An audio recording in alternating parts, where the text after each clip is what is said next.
All right, well, if you're in here and you're hanging out, go ahead and tap the screen, interact with the live, comment, share, repost, post your story. And if you don't follow me on my other socials and you like any of my content, go ahead and follow me on YouTube and Twitch at Chetterson Official, or on TikTok, Rumble, and Kick, just at Chetterson. And we'll see if we can get some conversations going tonight.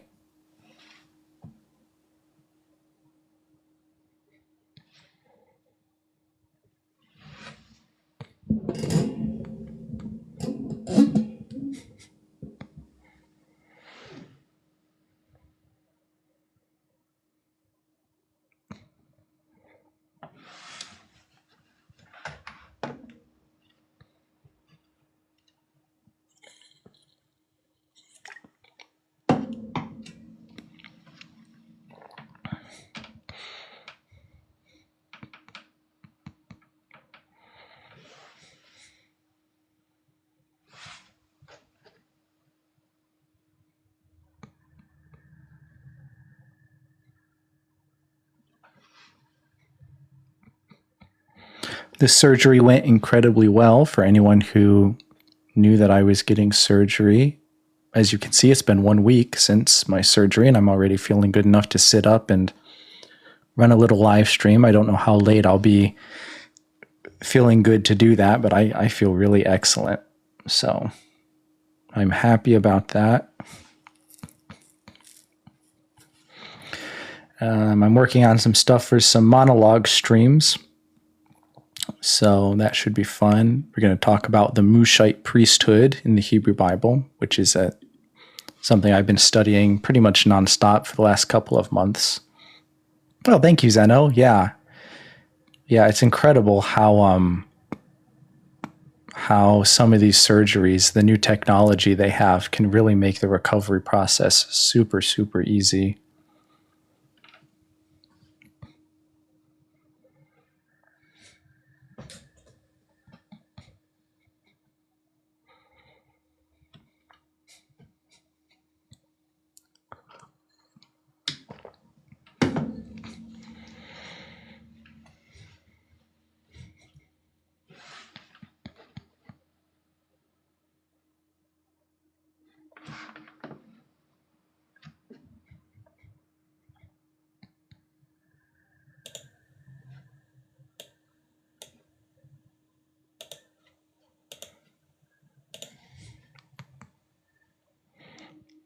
I did figure this out. I got to where I can get screen share stuff. So hopefully, I don't know how good that looks, but you can see I can look at Bible passages on Blue Letter if we have to or want to. Then I can just type in, Genesis 3:15. Hey, thanks for the double taps. That's the spirit. Get some people in here. So hopefully, I don't even know how to zoom up on this. I should maybe try streaming from my Mac, because you can just zoom up really easy on the keypad. But I have, that looks like that's pretty readable, probably, hopefully.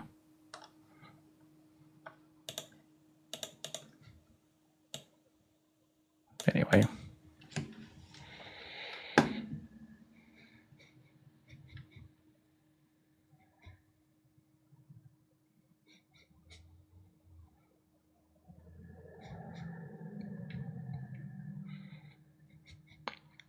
I don't anticipate a lot of people will be migrating through. I know Friday nights can be kind of slow. A lot of people are out doing stuff. Rocky says, the biblical God is real because my Bible says so. Duh. I'm going to chalk that one up to sarcasm.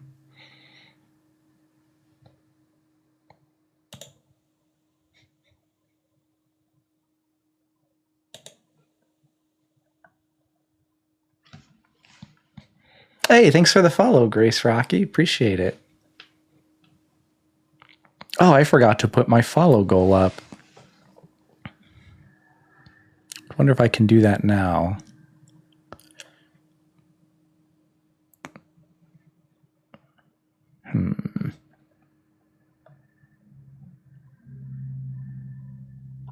Thanks for the double taps, guys. Appreciate it very much.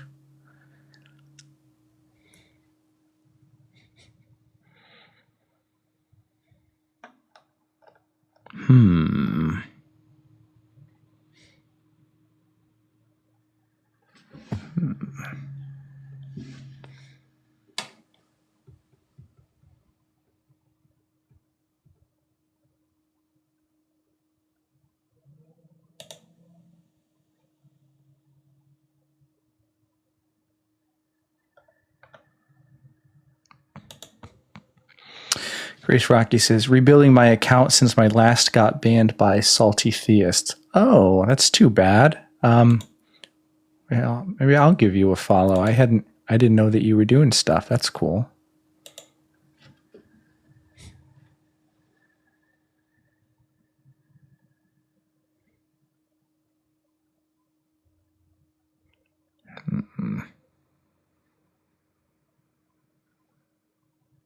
Can't wait to watch your streams more. Thanks. I'm going to be streaming more, hopefully, the next few weeks. I get 4 weeks off work to recover from my surgery. So this is my 1 week mark. So the next 3 weeks, I should be able to stream quite a bit. And I do plan to.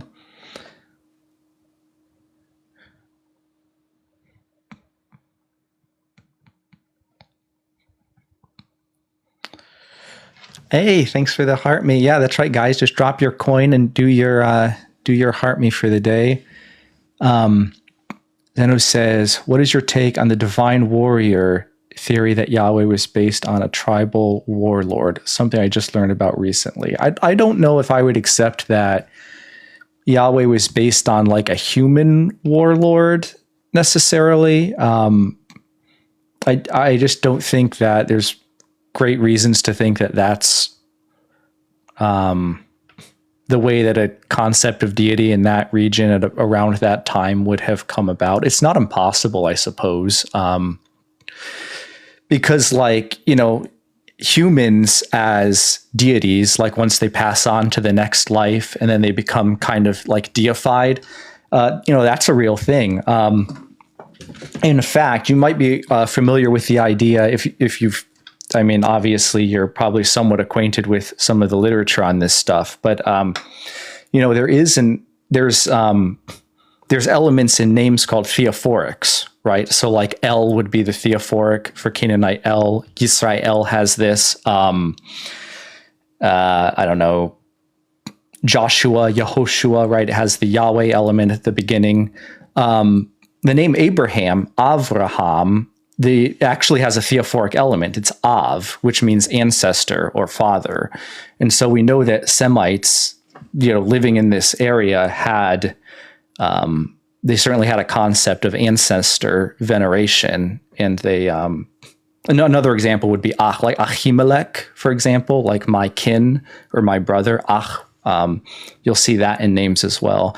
A lot of people miss that those are actually technically theophorics. But yeah, no, I don't have a strong opinion one way or the other on the warlord theory specifically. If you know of any good literature on it, though, I'd be down to read it. Like I said, I wouldn't rule it out offhand. James says, don't you think there's enough people doing this on TikTok? Yes, there's plenty of people doing it on TikTok.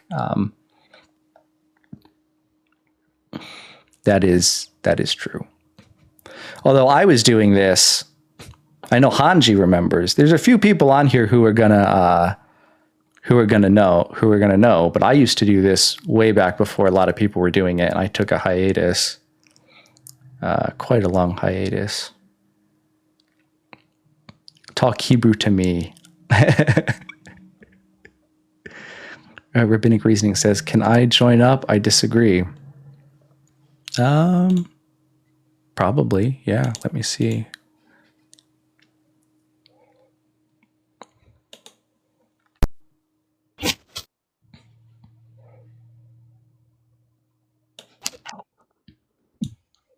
Hello. Hey. What's on your mind? How you doing? Good? Yeah, I'm doing fine. How are you? Great. So I would affirm the Torah, the Tanakh, because we can prove that the Sinai revelation took place, so therefore I accept the Tanakh. That makes sense? Well, what would be the evidence that the Sinai revelation took place? Yes, I'll provide it to you. Tens of thousands of sages attest today to receiving the Masorah, which is the transmission of the written and oral Torah from the prior generation in the tens of thousands, and also receiving from these tens of thousands before them, that this process of generational transmission has always been in the tens of thousands since Sinai. For this to be false, it entails two possible options. Either A, an entire generation of sages fabricated the tradition, which is irrational and improbable because of the criteria of a sage, or B, an entire generation of sages in the tens of thousands fell into error in its transmission, which is also irrational and improbable. All right, so the first claim is that tens of thousands of sages. I'm getting some noise, maybe feedback from me. I don't know if you can fix that. Like from me or from you? I think it's from you. It's better now. So, all right, whatever it is, it's good. Okay, so you said tens of thousands of sages. What was the first element again? Yeah, I can put it in premises if it's easier for you. So premise 1, sages are reliable transmitters.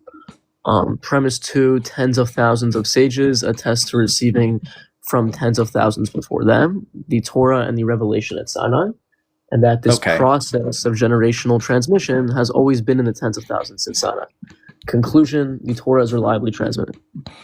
Okay, so what is the evidence of the sages receiving this revelation from like the tens of thousands before them? Like how do you know they attest to this? Is that your question? Yes, yeah. Where is that recorded? Yeah, so it's a principal declaration in Judaism. The way we can show that tens of thousands of sages attest to this is because every Chacham in Orthodox Judaism affirms the Rambam, as well as Sefer Hadorot, which all affirm this claim. This is how we know the tens of thousands of sages attest to this, because they affirm that. So I'm just so like this tens of thousands of sages today. Yeah, you're saying Chachamim, yeah. Yeah, and they affirm what exactly? The Rambam and what? Yeah, they affirm the Rambam as well as the claims of the Rambam, as well as Sefer Hadorot, which is the Book of Generations, of the claims of the transmission of the Masorah. And they all affirm this. Right. This is how we know they attest to it. And so this is depending on the premise that the sages wouldn't make this up or something. I'm sorry, what was the first premise then? The first premise is that sages are reliable transmitters.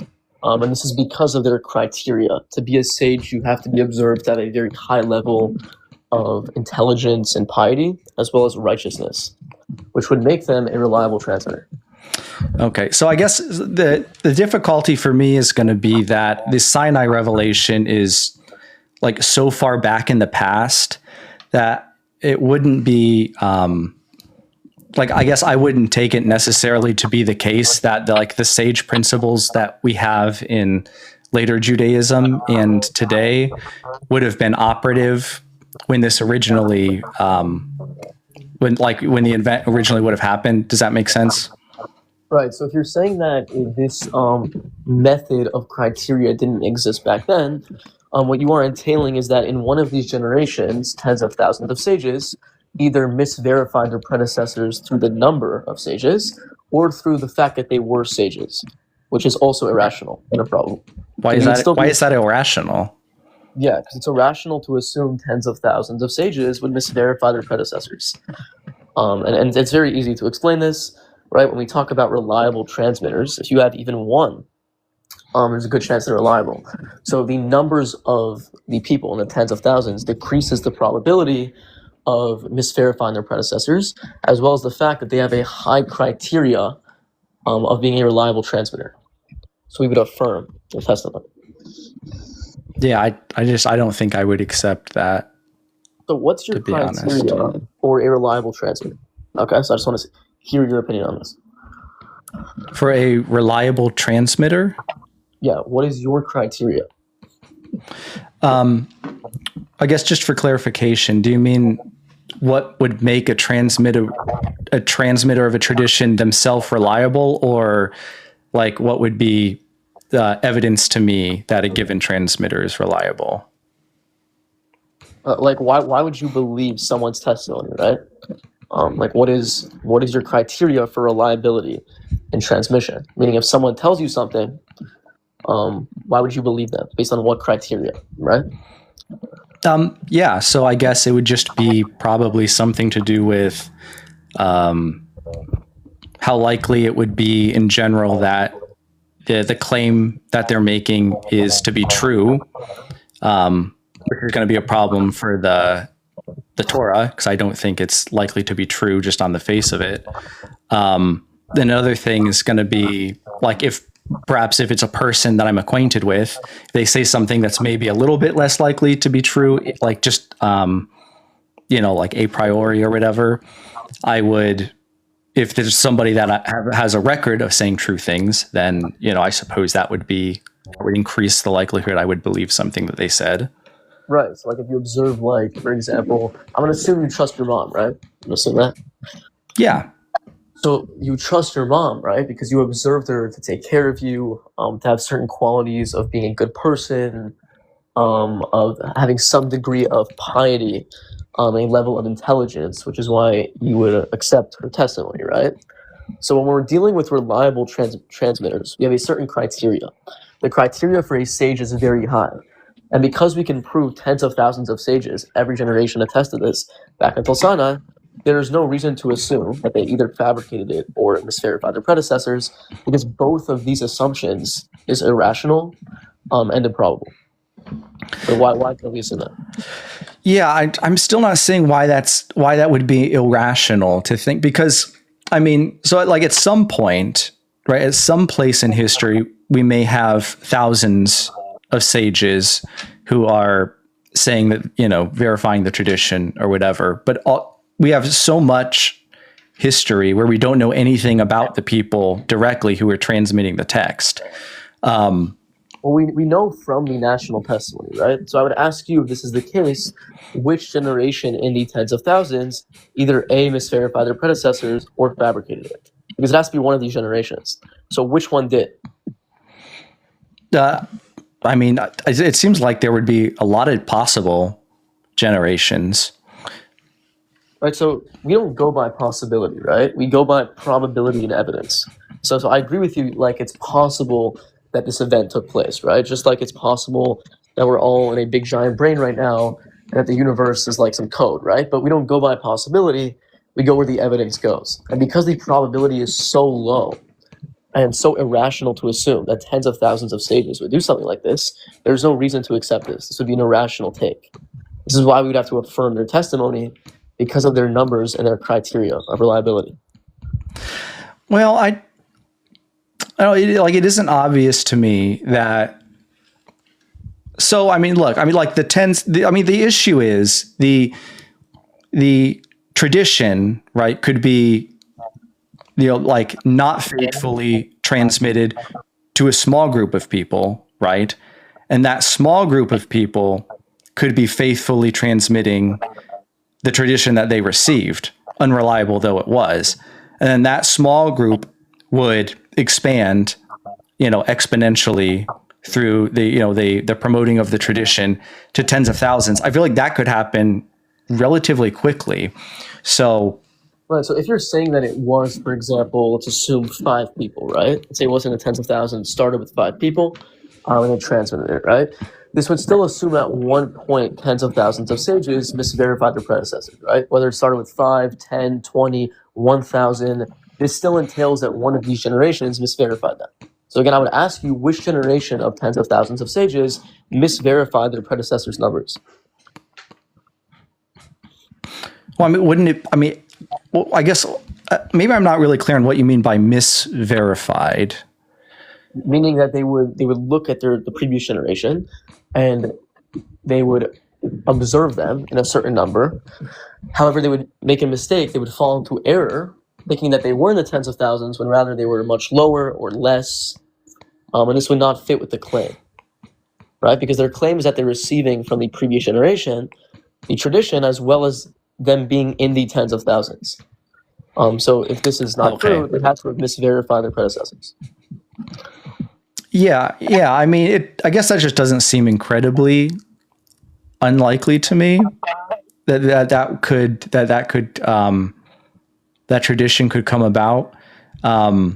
I think I'm beginning to understand the argument a little bit better than I was at the beginning. I kind of see what you're trying to say, but I think probably at the end of the day for me, I just think like the claims in the Torah are so unlikely to be true that it would be significantly more likely that the improbable thing that you're thinking happened, where some group of people says, yes, we received this tradition and it's always been received from tens of thousands, even though there maybe obviously weren't tens of thousands prior to that. Why that's an irrational take. If you're going to say that either they misverified or fabricated it, then you really can't trust anyone.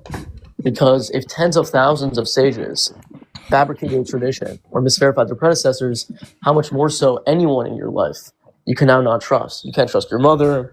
You can't trust anyone, right? Because the level of their criteria is so high and their numbers are so high that this is a completely irrational take. I don't know about that. I mean, can you give me any other example of this happening? If this is true? With that specifically, I mean, I don't know if I can think of anything exactly like that, but I can certainly think of cases where people, people misestimate, what's going on in terms of like a religious tradition or something like that. Yeah, I don't know. That just doesn't seem to me an incredibly strong argument. You don't think that the criteria for the sages and their numbers and the national testimony is a sufficient argument to establish that the tradition goes back? You don't think that's sufficient? No. All right. I'll just say to that again, if you're assuming this, you literally can't trust anyone in your life. I don't think that's true. I don't know any of the sages from back when this happened. And so you don't need to know them. Like the national testimony is sufficient, right? If we can establish tens of thousands attest to this that have that criteria, this is sufficient, right? You wouldn't have to observe this. Again, at some point, the tens of thousands are going to be, looking back at an actual tens of thousands and transmitting the tradition and, being legitimate, right? And they're going to have to be one generation. It would have to have either of those two outcomes, right? So I would ask you, which one is it? Which generation of tens of thousands of reliable transmitters that have the criteria of a sage either misverify their number or misverify them being sages? Which one would that be?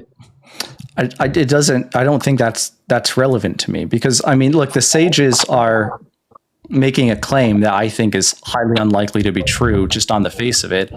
And I also don't know any of them, from back when this tradition would have originated, that I could in any way verify, the validity of this claim.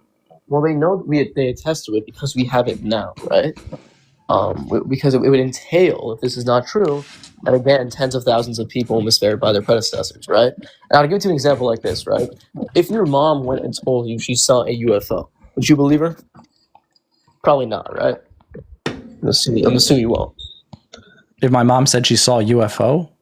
Right. Would you believe her or not? I'm not. I mean, probably, honestly, but Oh, you would? Okay. yeah. Okay. And that's even better for my case. You are trusting one reliable transmitter, in a very crazy testimony. How much more so tens of thousands of reliable individuals come with your mom that are all attesting to a nationally experienced event and describing it in grave detail, right?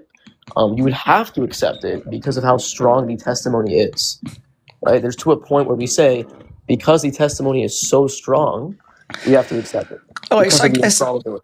so here's maybe where it doesn't work for me, because like at some point you have tens of thousands of people receiving the tradition, and at some point the tradition that that there's always been, say, tens of thousands going all the way back, comes about, right?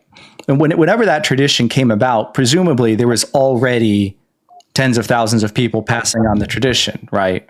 Right, but if that tradition came about, right, let's assume that tradition started in the 3rd century, right?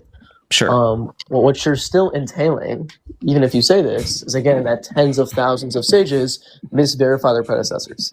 Because again, it would have to be that these tens of thousands of people misverify their number. So again, which one would that be? At what point are you going to assume that this entire generation did so? That just doesn't seem unlikely. Thank you for the follow, Kalu. I mean, they wouldn't be misverifying the number necessarily. I mean, I could see it being the case where the number of the immediate predecessors is correct. What they're misverifying is the assumption that this goes all the way back to Sinai, right? Right, but that still entails a misverification, right? Because if, let's say they're misverifying that it was from Sinai, like you said, right? Right. It's still assuming that one of these generations, many tens of thousands, misverified or misheard the previous generation, that it went back to Sinai. They actually made a mistake with this. Yeah, that seems to me not unlikely, that a mistake like that could creep in. Do you think it's likely that that tens of thousands of sages, with being observed with a high level of piety and righteousness, collectively came together and misverified the claim that it always goes back to Sinai? Just to clarify that. Yeah, I think that kind of thing happens. I think that I mean, you can't trust anyone in your life, like, respectfully, but that's a irrational, ridiculous testimony. You can't trust your mother, can't trust your wife, can't trust anyone, can't trust your plumber, like can't trust your boss. No. Well, I don't think. Yeah, but I don't think that's the same thing. Again, like I don't know who these people were, what kind of motivations they had for, accepting that kind of belief. But I mean, I feel like I see that kind of thing happen a lot in religious transmission. Give me one. Give me one example. Just one. Go ahead. Yeah. So, I mean, it's, take like the idea that Moshe wrote Genesis through Deuteronomy, right? I mean, obviously he didn't, because there's the things in there that someone living in the time of Moses wouldn't have written, right?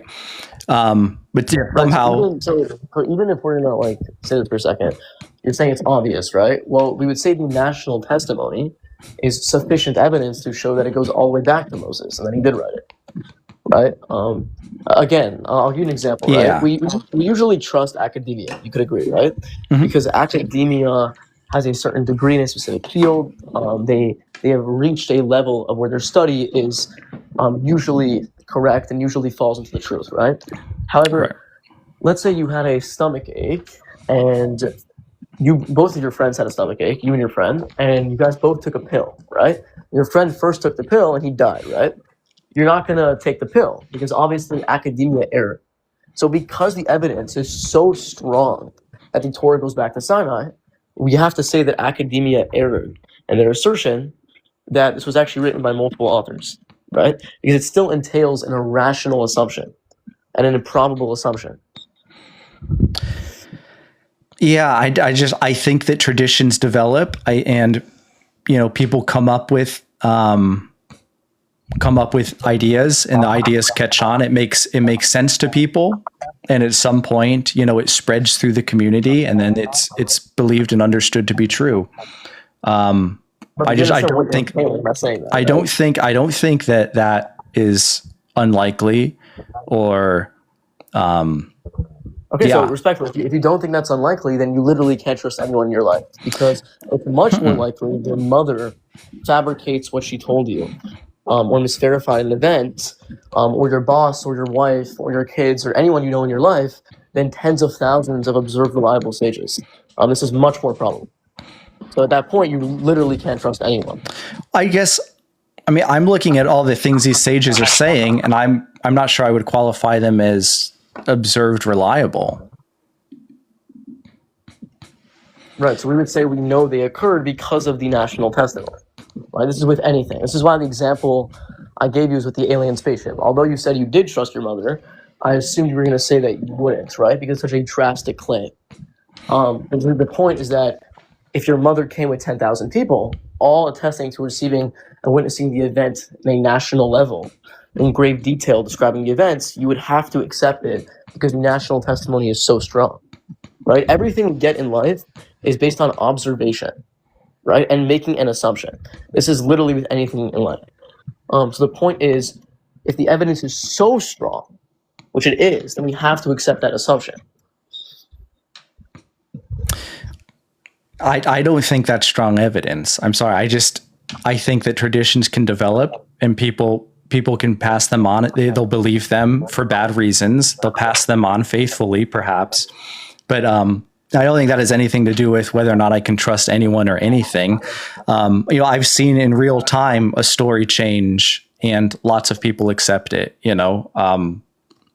It's just, I just think that's part of human nature and what happens. I think it's good to be skeptical about things like that. But I understand you believe that things can happen, that traditions can be made up or can be brought in, myths can be brought up, right? And I agree with you. I agree with you on this. However, once again, we don't go by possibility, right? And because there's no other religion that has this on the planet, this type of transmission back until tens of thousands of a national revelation, and because it's so improbable and so irrational, there's no reason to assume this. Why should I assume tens of thousands of reliable sages in one of these generations collectively came together to fabricate a tradition or fell into error in its transmission? I mean, I just don't think it's unlikely that a large group of people comes to believe something that isn't true and then faithfully pass it. You would affirm, right? That, and this is just in general, that the amount of people attesting to something, especially attesting to a nationally experienced event, decreases the probability of fabrication or falling into error, right? You could agree with this, right? Because it's... Sorry, what exactly is it? Yeah, the amount of people attesting to observing something, decreases the probability of fabrication or falling into error, right? For example, if you have 20... Yes. Okay, but we don't have that in this case. So we do. That's the whole point. Is that tens of thousands. We have tens of thousands of people saying that the tradition that they're carrying on goes back to Sinai. Well, it's not just that simple. They're attesting to receiving it from the prior generation, recounting their number in the tens of thousands. Yes, I understand that. Right. But the issue is once you have tens of thousands of people transmitting the tradition, the only thing that needs to get added is the idea that transmission that they're currently doing has been going on all the way back. So like when you really boil it down, it's not any different than any other claim getting brought into the mix and then being transmitted along with that. So once again, if you're saying it was added later, let's say, again, the 10th century in Babylon, someone added in that this actually goes all the way back to Sinai, right? You are still entailing that tens of thousands of sages misverified from tens of thousands of sages before them that this actually goes back to Sinai. Yeah, it's just a false claim that got believed by people. Okay, so again, that doesn't seem unlikely to me. Rational. What do you mean it's not likely? Again, what's your standard for reliability? You said your standard was piety, intelligence, and righteousness, right? So again, if you're going to assume this, you cannot trust anyone in your life, like literally anyone. How much more so everyone you know is going to lie about an event or lie about what they told you or misverify that event than tens of thousands of sages? But all they're doing is passing on a tradition, something they believe.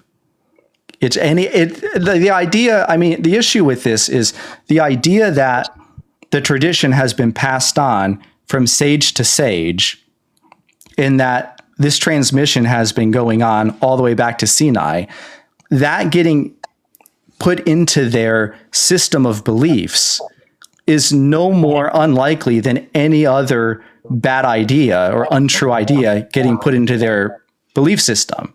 And I assume, I mean, while that specific tradition, you may not see that anywhere else in the world. There's lots of traditions that have sages, whether it's Christianity or Islam or whatever, where they're, like universally, all these people believe this thing that I think I have good reasons not to believe is true. I assume at some point, somebody just believed that it was true for some reason. It might have seemed like a good reason to a lot of people. There might have been persuasive arguments. So first of all, number one, again, you're appealing to possibility. You're saying it might have been, but once again, we don't go by possibility. If I walk into a courtroom and say that you should send this guy to jail for life because it's possible he unalived someone, there's going to be no discussion. Because this is ridiculous, right? We don't go by possibility, we go by the probability or the evidence, right? Number one. Number two, you said other religions have this, right? Like Christianity, like Islam. So what Christianity attests to, the billions of Christians, is to receiving the tradition from the 12 apostles and Paul, right? These are 13 individuals that are not attesting to a national revelation, but rather attesting to witnessing Jesus perform miracles in his life, etc., right? So this is 13 people, right? In Islam, for example, you have tens of thousands, I'll say tens of thousands, say billions of Muslims that all attest to receiving it from one individual who is Muhammad, right? So you have one individual who's attesting to this. It's not a national revelation. They're attesting it to receiving it from one individual, right? Well, there's a 500 person revelation mentioned by Paul. So there's not, by the way, this is important to understand. This testimony is only attested by Paul, right? It is. So Paul is the only one who attests to this revelation. So if Paul is lying, then 500 people did not witness this thing happen, right? So it's contingent on Paul's testimony. It is not from tens of thousands every generation back until tens of thousands standing at the event, right? They don't have 500 people every generation attesting to receiving it from those original 500 people. They're attesting to receiving it from Paul.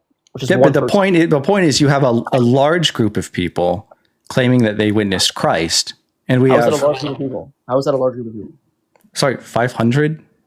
Again, I just showed you that testimony is contingent on Paul, right? It's not 500 attesting to this; it's Paul attesting to this. Okay. I see that, but again, just to me, this is just a distinction without a difference, right? Because certainly you would grant that. Beliefs within Christianity, which is being spread, develop over time. I don't know, like your thoughts on like early high Christology or whatever, but the idea of the Trinity, a lot of people argue, isn't even in a lot of the New Testament, right? And yet, I'm familiar with the argument, right? But again, they don't have generational transmission in the tens of thousands with this criteria back until that event, right? Once again, but you don't have testimonies back to the event, and that's the problem. It's just like any other myth. Well, it's not. We do. It's the whole point, right? Because we can show that tens of thousands all attested to this all the way back until that event because of how strong the national testimony is. Again, unless you were going to assume that tens of thousands of reliable sages that have an immense level of piety and righteousness fell into those two possibilities, which is, again, irrational and improbable. Why should I assume that tens of thousands of reliable sages that have a high level of piety and righteousness misverify their predecessors' numbers or the fact that they were sages? The same reason that I would assume that hundreds of Christians would come to the conclusion that Jesus was, say, part of the Godhead when originally he wasn't, right? When originally he never even claimed to be God.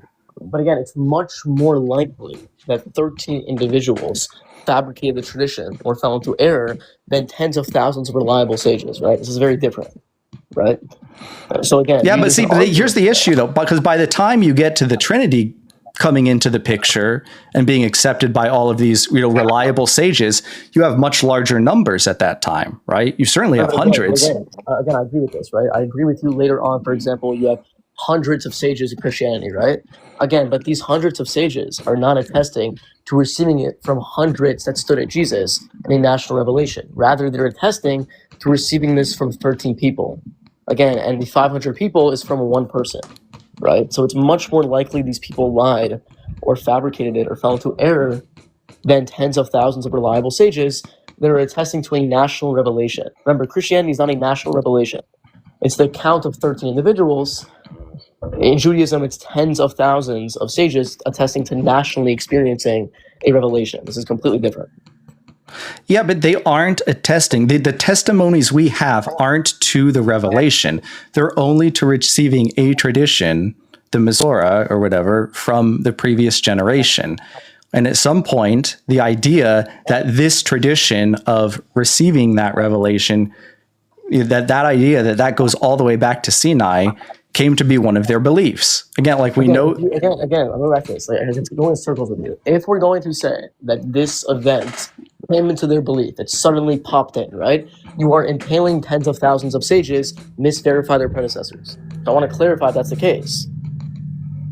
Yeah, tens of thousands of sages in Christianity can misverify their. I mean, Christianity has changed a lot since it became a national religion, right, and the changes spread.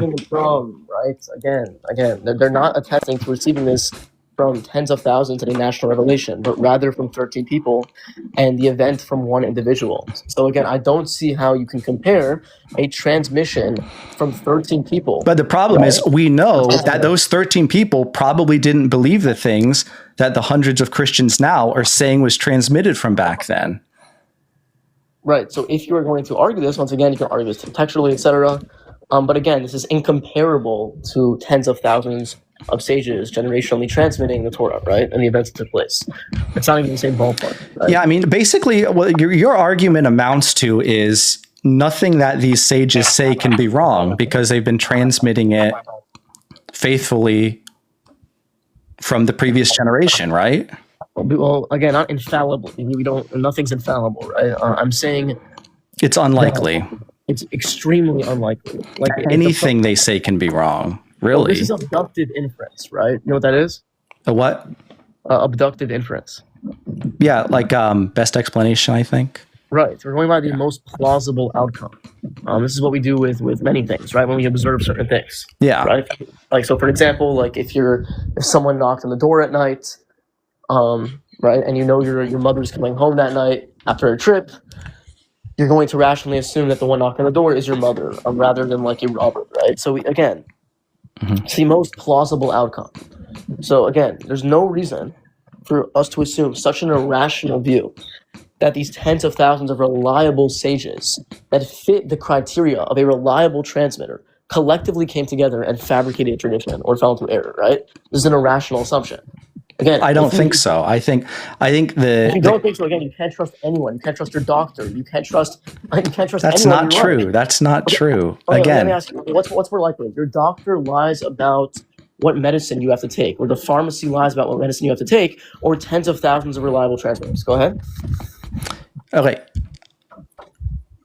More likely, the problem is there's science behind the medicine that I have to take.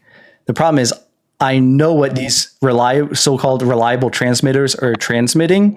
And why are you trusting the science? Hold on. Why are you trusting what they claim is scientific? Go ahead. No, the reason I trust what they claim is scientific is because they went to school and had degrees, like you said. Thank you. They're reliable. Thank you. So because they're reliable. Because they meet your epistemological standard of a reliable transmitter, you affirm their testimony, right? Yeah, so again, the sages don't meet that for me. The claims that they make are the problem, though. Okay, because again, I already showed you, right? You already said that if your mother told you alone that she saw a UFO, you would probably affirm this, okay? I would think I would affirm that she believed that she saw a UFO. That's not what I asked you before. I asked you would you affirm her testimony as being true? And again, you said probably yes, right? So how much more so tens of thousands of individuals with your mother describing the detail perfectly, and all attesting to a nationally experienced event, right? So again, if you were going to say they did this, you cannot trust your doctor, because it is much more likely that your doctor, that is a reliable transmitter, lies about the medication, or made a mistake in the medication he's giving you, than tens of thousands of reliable sages. So again, why do you trust your doctor then? If you're Yeah, I just tens of thousands of I just don't think the sages are reliable. I don't think they're giving reliable, true information. Again, what is your standard for reliability? I already asked you this, okay? What is your standard for a reliable transmitter? Well, one of the criteria that I gave you for a reliable transmitter is that if the things that they're saying, I can verify how likely they are or aren't to be true in and of themselves. And I can read the tradition. I can read the traditions that were passed on from these sages, and they seem, by all rational criteria that I have, to be very unlikely to be describing reality. I agree with you, by the way, which is why I said to you in the beginning that you would probably not trust your mother when she makes such a drastic claim like that. But the point is, because the testimony is so strong and so sound, even though the event may seem crazy or improbable, the probability is very, very low and almost impossible for fabrication or falling into error. So we would have to accept it. Yeah, I just think that we're judging probabilities differently. You affirmed my criteria there. Again, you affirmed my criteria of reliability. Okay, and if you're going to affirm that, no. The issue is my criteria. I think. Well, okay. So like part of the criteria for reliability is if I know the person to be a reliable transmitter. How do you know that? Hold on. So how do you know that? By what? Well, through a track record with the person, right? Thank you. Through observation, correct? You observe of how they, right. So if tens of thousands are attesting to observe tens of thousands before them, and they have such a high level of piety and righteousness, this is sufficient because the testimony is so strong, right? Yeah, it's not obvious to me that these people are absolutely flawless, pious transmitters of tradition. I think that we can track how traditions, even within their tradition, shift over time. So you're denying premise one that sages are reliable? That sages are reliable? Yes, you're denying that premise? Yeah, I don't think I would necessarily accept the premise that a sage is reliable. So again, what is your standard for reliability? Again, right? And you said you have to observe them yourself, right? Yeah. So I would ask you, have you observed the people working on medication, for example, construct the medication with the chemical processes? Have you observed this? No, right? But you affirm it, right? Because they're reliable, right? So you don't have to observe them making the medication for you to take the medication, right? Well, yeah. Well, I mean, there's lots of things, right? So like if I go to a doctor, I know that doctor has taken an oath, very likely, if he has the degrees he has. I know if he gives me a medication that he knows might be harmful to me, that there can be serious legal repercussions. And so it's unlikely that he's going to do that, right? So, I mean, there's a whole bunch of things that give me faith in the medical practice. Right, because he's a doctor, right? He has a standard where you trust him. And the same way, so if two people walk in from Harvard University that are Harvard law students, you would probably trust them on a legal application. It's in the same way, right? So because the criteria is so high for these sages, you would affirm their testimony even without observing the event yourself. And by the way, you could observe the event yourself nowadays. If you go to any yeshiva in the world, on the planet, you would observe tens of thousands of reliable sages, all engaging in the tradition of the transmission of this tradition, this Tanakh, etc., and the events, and they would all attest to it going back to Sinai by their predecessors, right? So you can observe this yourself. Yeah, I just think that I have too strong of evidence that it doesn't go back to Sinai. So what's the evidence tens of thousands of sages misverified their predecessors? Go ahead. The evidence that they misverified a predecessor? Specifically? Their predecessors. What is the evidence that tens of thousands of reliable sages collectively fabricated the tradition or misverified their predecessors? Well, it would just be the evidence that the tradition is false. Okay, Right. so again, what is the evidence that they did this? What would that evidence be? Which generation do you have evidence for completely fabricated the tradition or misverified their predecessors? Which one would that be? Well, I don't have evidence of a specific generation of sages doing this, but what I have is the tradition that they passed on, and it doesn't match what I think to be reality based I understand on that, but better. I want to go back to this. You already affirmed you would trust your mom if she claimed to saw a UFO, right? Which is a drastic claim. How much more so tens of thousands of reliable sages? I already went over this with you, right? The claim can be a very crazy claim, but if the national testimony is so strong and so sufficient, then you have to accept it. Just like you would accept your mother's testimony, which is one person. You're accepting one person's testimony on an alien. How much more so tens of thousands of verified, reliable sages? I don't have verification for the reliability of these sages going back to whenever this tradition started. I showed you the verification was the national testimony, which is sufficient. I just disagree. I don't think that's sufficient at all. Okay, so then again, you can't trust anyone in your life. You can't trust your No, doctor. I just don't. I just don't trust the sages. Okay, so if you don't. If a sage, I mean, think for example about the case that I gave with the doctor, right? How he can have, I know that there are serious consequences he can face if he does something wrong, right? If some Jewish scholar says, hey, in the Torah it says that Moses wrote the Torah, and now we have these collection of books, and we call this the Torah. So presumably Moses wrote this collection of books, right? And all of the sages. That's not their claim, right? They're not just claiming it's not tens of thousands of people saying Moshe wrote the Torah, right? They were testing it to a specific process of transmission that they received from the prior generation. Right. I get that. But I'm just as an example of something creeping into the tradition, I could see how easily that could come into the tradition despite not having been there possibly originally. That doesn't at all stretch credulity for me. Let's go. You didn't give me a generation, so I'll give you one. Let's say again, we'll go to the first century, right? First century, one person came and said this is the Torah, right? Again, you will still be impaling tens of thousands of sages misverify the number before them, which is an irrational assumption. Well, no, they wouldn't have to misverify the number before them. The number before. What's the other possible outcome? Please go ahead. What's the other possible? At the point in the tradition that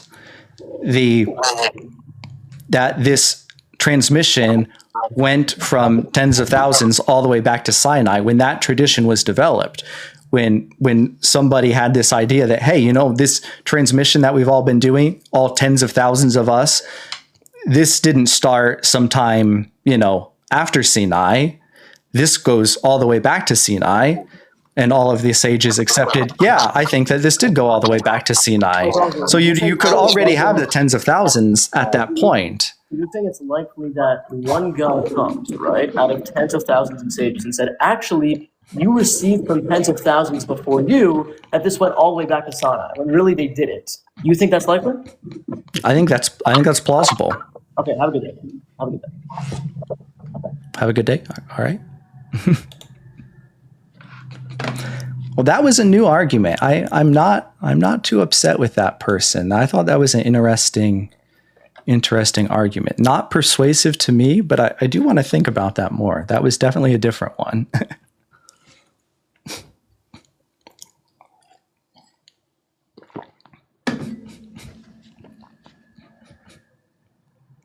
All right, sure. I wasn't looking at the comments at all.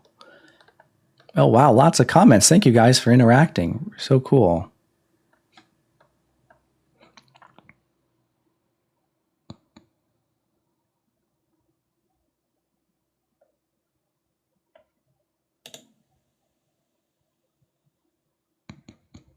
Yeah, that was definitely a different argument.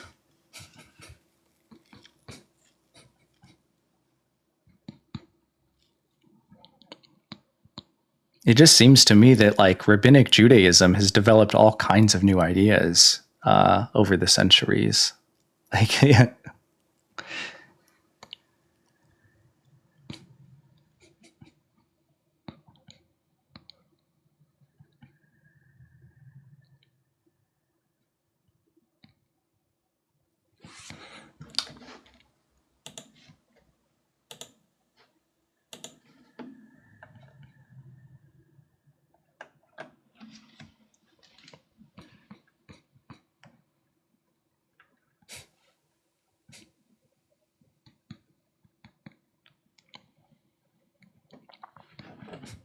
I suppose maybe the argument I'm making, I would want to make to that is because he has because I think the idea that the tradition that transmission goes all the way back to Sinai is part of the tradition that supposedly goes all the way back to Sinai, right? And so he's saying it's unlikely, right, that somebody would say that tradition goes all the way back to Sinai, having just made it up, right?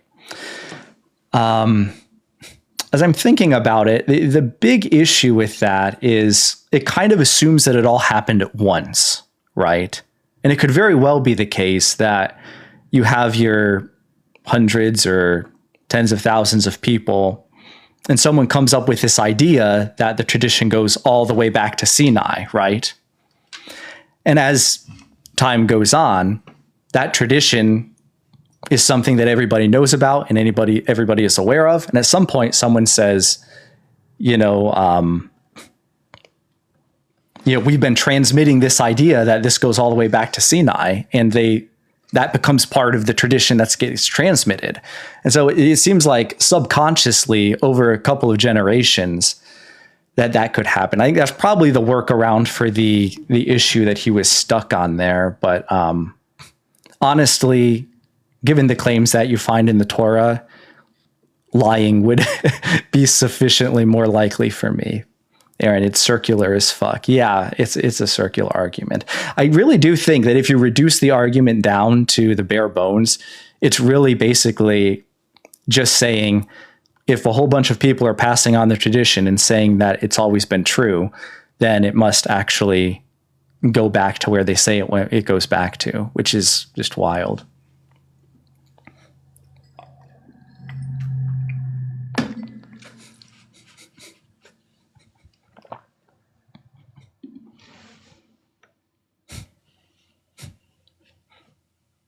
But the sages, I know. They're sages, though. They're reliable sages.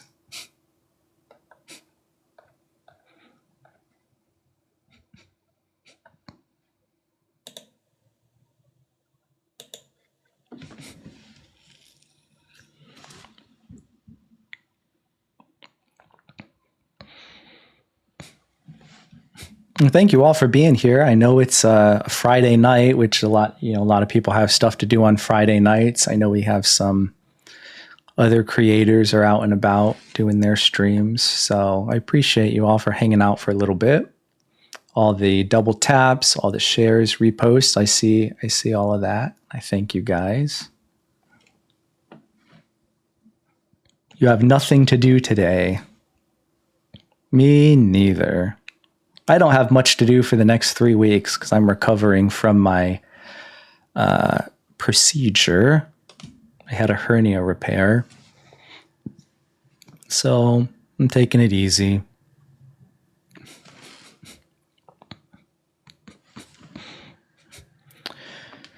I suppose if nobody else comes in, I could co-host with Justin if he doesn't already have a whole bunch.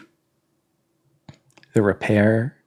The hernia. So there's the stomach, I guess, like rips, or the stomach lining, and then the stomach kind of comes out. And so what they have to do is push your stomach like back into where it's supposed to be. And they use a mesh to, repair the stomach wall so that it's not ripped anymore. And they like staple it on. Pretty cool stuff. You can look it up. I had a robotic, laparoscopy, I think.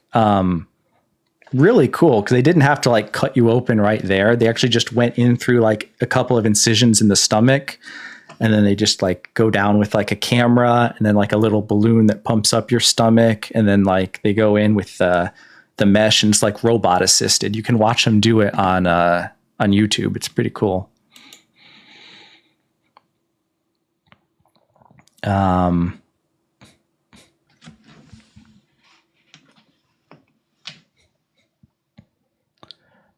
The biblical good is not real. Please Please explain your thoughts. Oh, God. Oh, yeah. I mean, my argument is just that the biblical God, by definition, in order for him to be real, everything that the Bible itself says would have to be true. I think I can demonstrate that there's plenty of things that the Bible says that aren't true. And so the conclusion would be that the God of the Bible is not real. Oh, hernias are rough. Yeah, the mesh repair is really something. It is really mind-blowing. I was walking around after like a day and I felt just fine. It was really amazing. I've seen warehouse workers get back to work in a couple weeks after one. Yeah, it's amazing.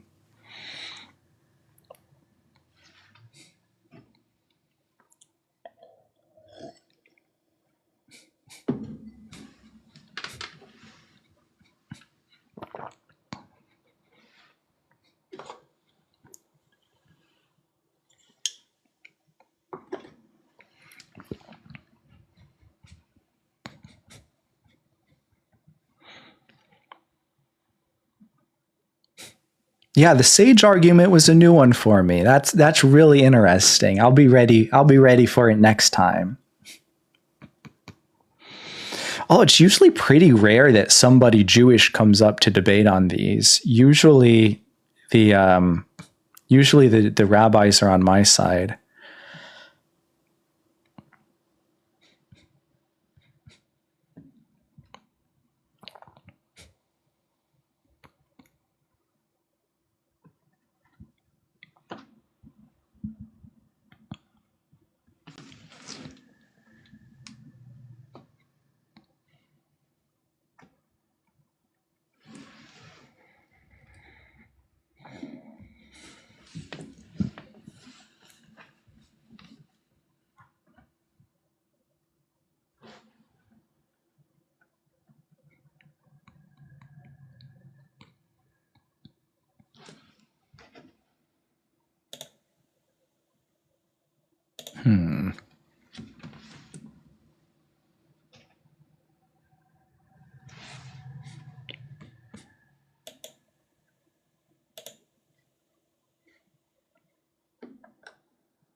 I mean, the Torah literally says that the sky is a solid dome. I'm supposed to believe that because a lot of reliable sages transmitted it. Okay. Yeah.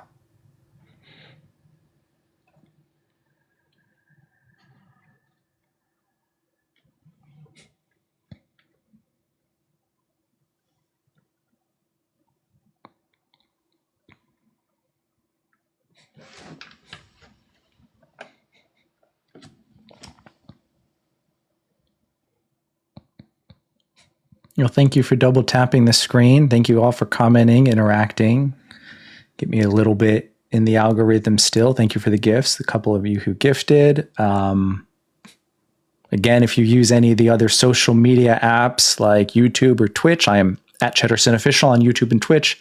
I am just at Cheddarson on TikTok, Kick, and Rumble. Hey, thank you for the follow, Rally Doubt. Appreciate it. I should have my follow goal on the screen next time I come live. I forgot to put it up this time. I switched the format I was using. The last time I went live, I had it to where you could turn the phone sideways and then it was a different screen, but I'm just doing the vertical this time just to keep it a little simpler on the screen for me.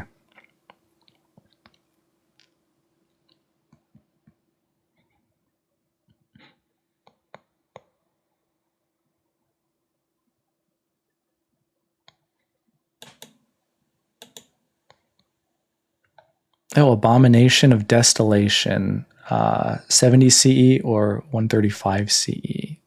Oh, interesting question. I've always kind of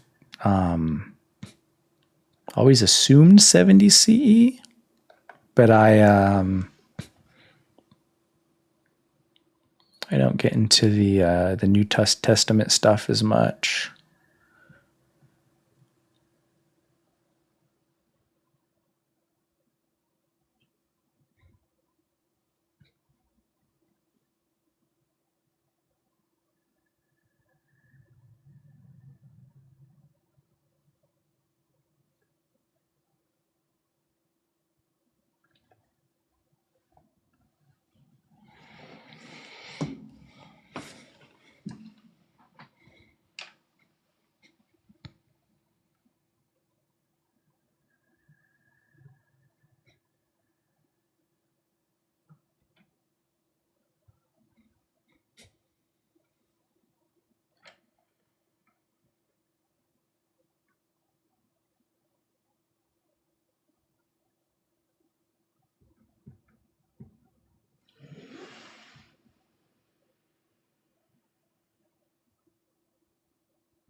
All right, guys. I guess I'll go ahead and log off. I'll maybe go hang out with Justin for a little bit. I don't know if I'll go up and co-host or not. Depends on if he already has anybody. But yeah, thank you all for hanging out. And I'll probably be on very shortly, maybe even tomorrow. So yeah, have a good night, everybody.